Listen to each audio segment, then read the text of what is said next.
Donald Trump, our president, it is now almost confirmed that he's going to be signing an executive order on religious liberty at the White House on Thursday, tomorrow. Two senior administration officials have confirmed the plan, but not that it's happening tomorrow as an executive order, but pretty much it's been indicated that way. And of course, our vice president, this is something he's really passionate about. So he is said to be the designer of the executive order that would be on religious liberty. So what is this draft right now? What's in it? It's being kept very closed. Nobody really knows what's in it, but some sources say that the draft had also protected the tax-exempt status of any religious entity that believes, speaks, or acts, or declines to act in accordance with the belief that marriage is or should be recognized as the union of one man and one woman. Other problematic features were that entitles that believe that an individual's immutable biological sex as objectively determined by anatomy, and that human life begins at conception and merits protection at all stages of life, were covered under the Religious Freedom Order. The executive order would also establish a new bureau to protect religious freedom within the Justice Department, Jeff Sessions' Justice Department. It's all coming together now.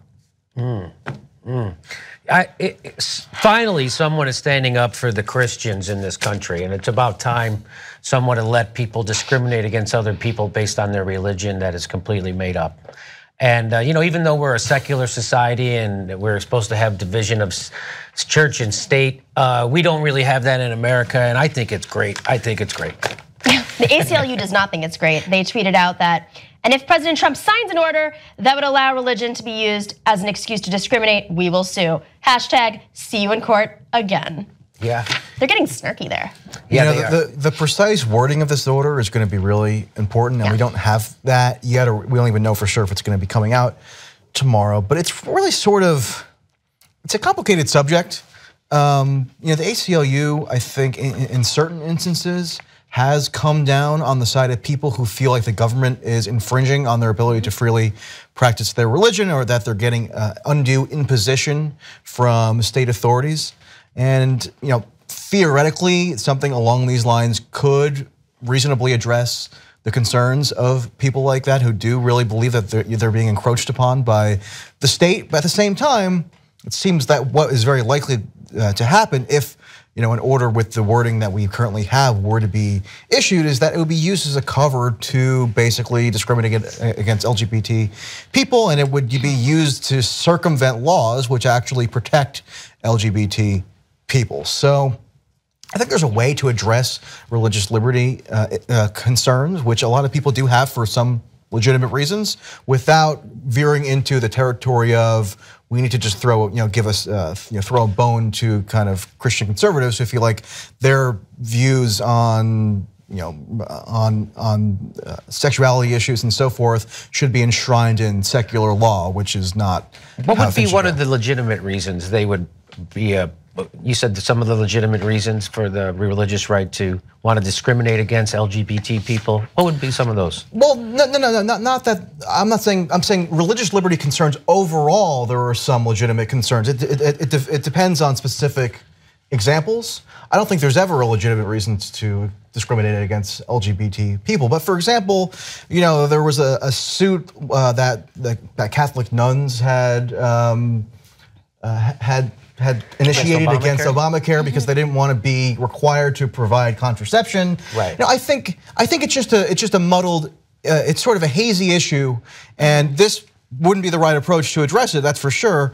But I think I try to warn progressives and leftists to not be overly dismissive of people who have sincerely held religious beliefs and feel like they're being encroached upon by the state. Don't just dismiss that out of hand. I think there's some way to forge a consensus on those issues that doesn't allow for discrimination, but also doesn't unduly burden people who just want to practice their beliefs in private. What if I think the danger is it becomes a vehicle. So you go to the Catholic nun situation, you have these Catholic hospitals, and I'll use an example in Phoenix. Of all people to go up against this, Cindy McCain, Senator John McCain's wife, was against the Catholic churches. They were not going to be conducting abortions, and she even if it was in the case of rape, incest, or a woman who was, had issues during her childbirth. They were like, nope, we're not gonna do it. And so she went forward and said, you can't do this. This is the only hospital in miles for many people, because it was in West Phoenix. I mean, this is just one case and example. And they said, well, it's a religious issue because we are a Catholic hospital. It's like, you're the only hospital within 15 miles. So what's the woman supposed to do, die? And Cindy McCain stepped up and she fought that and she won the situation. So I think it becomes a vehicle, a tool for a political agenda in a conservative, in Arizona in particular. It's not necessarily a Catholic state, but it's a conservative state, and it's a slippery slope. It definitely can become a vehicle for that.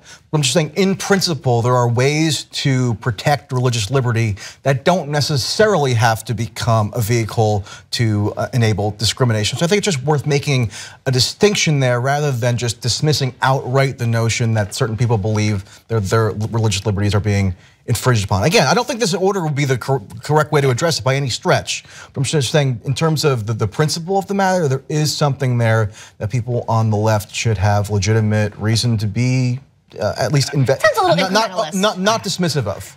I hear what you're saying, Michael, but as a nightclub comedian of 30 years, my stock in trade was mocking the religious. So just so you know. Hey, I'm in favor of mocking the religious. I mocked Easter. Oh, okay, good. Oh. And I spent probably the full day taking just incredible condemnations. I hate that bunny too. I'm with you. All right, we gotta get to this. I call it Desert Resurrection Day. Okay. Our reporter Jordan Chatton broke the Donna Brazil story. He was right. She just apologized for it.